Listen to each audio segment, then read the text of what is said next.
How to fix Windows 11 keeps switching to light mode.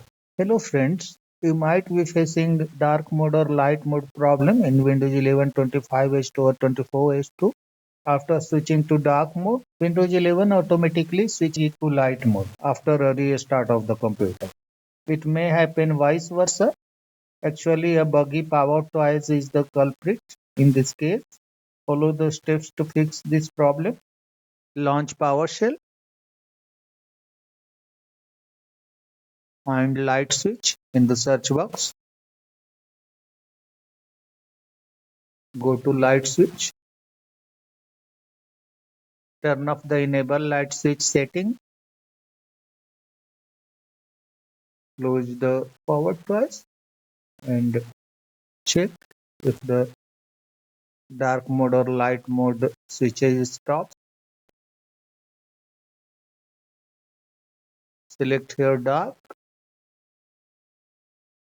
Close the settings app and restart your computer. Check if dark mode works. The issue should be solved now. That's all friends. Thanks for watching the video.